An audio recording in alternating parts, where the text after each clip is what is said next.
Hello friends, this would be in continuation to what we discussed in the last class. Last class we explained you how to draw a diagram, what is the difference between PERT and CPM, and we introduce you to certain terminology like what is activity, what is an event, concurrent activity, simultaneous activity, concurrent or simultaneous activity, predecessor activity, and so on and so forth. Now, in this lecture, I intend to cover something called float. So, like for event, we have slack. For activity, we have float. So, if we refer back to the previous example wherein I explained you to draw the diagram, and if you remember, the first event would have a t equals to 0. T stands for time, E stands for earliest. So, earliest start time for event number 1 is 0.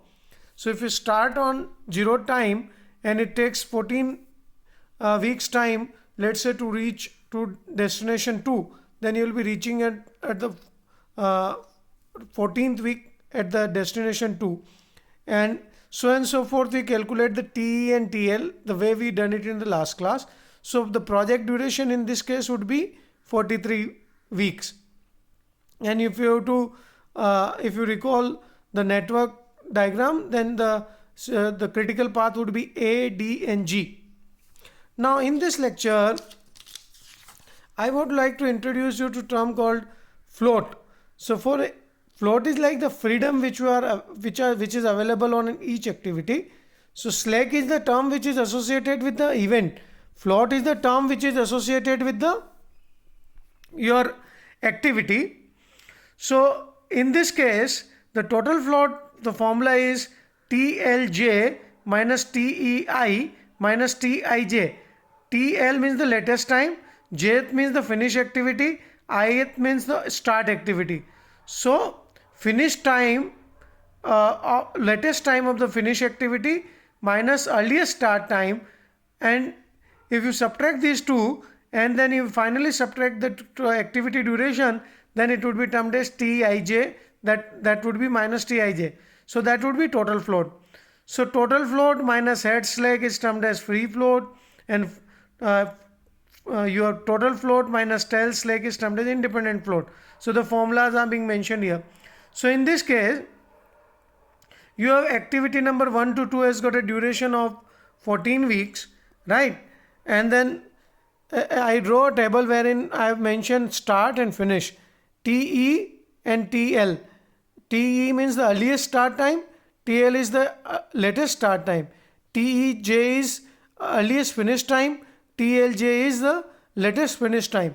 So if you look at the previous example wherein 1 to 2 has got the earliest start time is TI equals to 0, right? And TJ equals to 14, TEJ equals to 0 and TLJ equals to 14.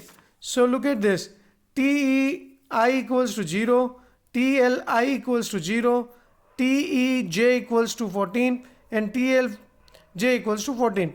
So what you need to do, you have to compute TLJ, that is 14, minus TEI, which is 0. So 14 minus 0 minus activity duration. So 14 minus 0 is 14 and minus 14 equals to 0.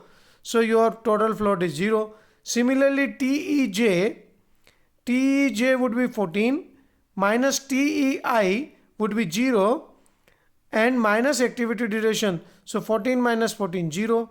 TEJ, that would be 14. TLI is 0. So 14 minus 0 minus 14. So all floats are 0 on activity number 1 to 2.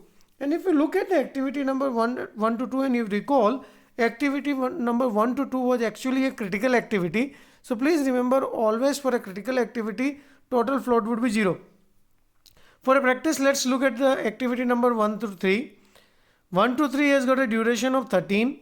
Now look at the diagram.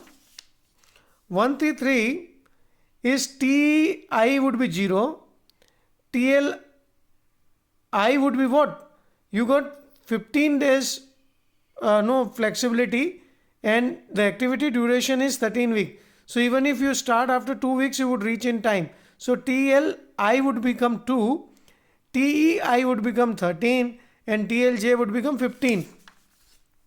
So look at this.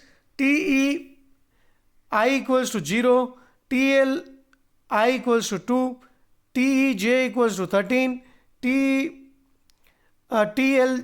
equals to 15. So if you compute this formula, let's say TLJ is 15 minus TEI is 0. So 15 minus 0, 15, minus activity duration 13. So 15 minus 13, 2. So we got a flexibility of 2 weeks on activity number 1 to 2. Similarly, you can compute the free float and independent float for activity number 1 to 3. And similarly, you have to compute the float for each and every activity which is being mentioned on the project diagram. Thank you.